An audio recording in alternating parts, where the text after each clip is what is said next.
And it's Ken Kraetzer for CBSI Services. We're at the Bentley University for the New England Direct Marketing Association MTech Summit. And we have a chance to talk with one of the organizers of this event, and that is Harry Gold, the CEO of Overdrive Interactive. Harry, good to see you. You guys put together some terrific events here at the New England Direct Marketing Association. Oh, well, thank you very much, and it's really our pleasure to share the strategies and tactics we found worked with the marketing community. So it's great to be able to share our knowledge with people. We talked a little bit today about how lines are blurring between analytics, paid search, email, online, all the different disciplines. How do you see things blurring today in the online space? Yeah, so that reference was about the fact that it's not enough just to work within your silo. So, let's say you're doing search engine marketing. Well, you're extremely reliant on analytics to tell what's working, what's not working. Another example I gave is you can do all the search marketing you want, you can drive down the cost per click, but you need to couple great search marketing or great paid search with awesome creative. For example, a good landing page, because it's the creative that actually gets people to do what we want them to do. So the lines are really getting blurry. If you're doing SEM, you have to have great creative. If you're doing media, you have to have great analytics. And all this stuff has to pair up together and synergize. So you can't just be really good at one thing. Actually, let me rephrase that. You can be good at one thing, but you really have to understand the other elements that are powering your marketing to be a modern marketer today.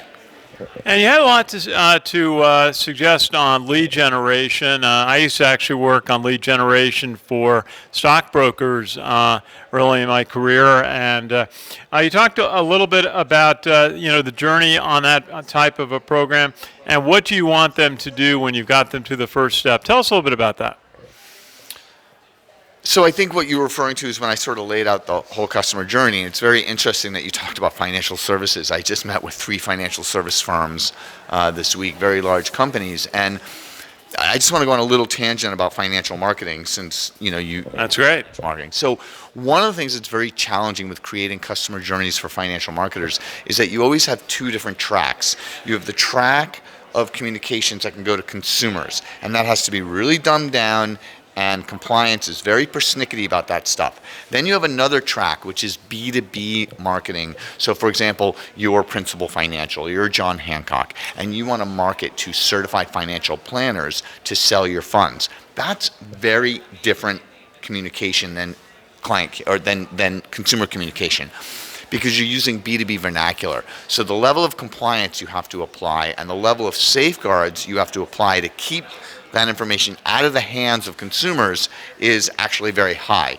So when we're laying out customer journeys in the financial sector, we're always looking for areas of improvement, but we're also looking for compliance red flags, like is our media sufficiently targeted so we're not sending B2B financial information to B2C customers. So especially when you're laying out that whole customer journey, you're seeing how everything connects together. So for example, you go from your paid search to your landing page to your nurture campaign through your sales meeting to your dashboards. Well, there's a consumer version of that, but in financial services, there's also a B2B version of that really has to be segregated completely from your consumer communications. So that journey is very different. But also when you line all those things up in your journey, and I know I'm giving a very long-winded thing here, but when you line all these things up in a customer journey, kind of old school war room, and that's what I was doing in my talk,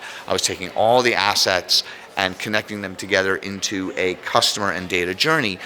2 things happen that are really magical. The first thing that happens is how everything integrates is instantly revealed. And the second thing is all those opportunities for optimization just immediately pop out at you. So the important thing in optimizing your customer journey is to lay it all out, old school war room style, to see what you can see. Actually look at all the assets and make sure they line up with best practices. You do that one thing and you'll see your marketing improve. And Harry Gold, you described going into clients and working with them on what the customer journey is for their customers, going through all the different steps along the process. You said it could be 25 touch points to bring a new major account on for a business-to-business marketers. What are some, and you said you go in and fix a lot of things. What are some of the steps along your process when you work with a client on trying to improve the customer journey for their customers? Sure. So as in the presentation, the first thing we start with is dialing in their media. There's really three levels that we look at. The first is the media level. The second is the technical level. And the third is the persuasion level. Is our creative good? Is it getting people to do what we want them to do? So there's a lot of really common mistakes we find. In the media, we find that it's not targeted properly. It's not day-parted properly. There's just a lot of media waste. So we want to get rid of the media waste. On the creative end and on sort of the middle of that, once you get a click and people, land in your site, we want to make sure they have great landing pages, great engagement pages, great calls to action spread throughout their site, and we want to make sure that any transactions that they engage in on the site are triggering immediate nurture campaigns. So then at that point, you want to look at your nurture campaigns, make sure all your emails are up to date, there's nothing obsolete in there, all that good stuff. And then the final layer is the technical layer. So you have your media, the next layer is your technical layer. So is everything working? And the final layer, again, is that persuasion layer. Is our creative actually getting people to do what we want them to do? And Harry, we had a chance to visit with you in May at another very interesting event that your organization, the New England Direct Marketing Association, hosted. Have you seen any key trends? Anything surprised you this year? Any key breakthroughs this year that are really milestones? Sort of key breakthroughs. I can tell you that we are relying on email much less, that our email communications and nurture campaigns are not performing as they used to perform because they're getting caught up in spam filters, they're getting filtered in promotional folders and things like that. And we're starting to turn towards much more surgical retargeting to kind of build that brand embrace and pull in those prospects, into our purview to try to get them to convert. We can't rely on email the same way we did before, and this year it got pretty pronounced. That's a very interesting observation. Harry Gold, tell us a little bit about your company, Overdrive Interactive. Sure. Overdrive Interactive is a Boston-based digital marketing firm. We've been around for about 20 years.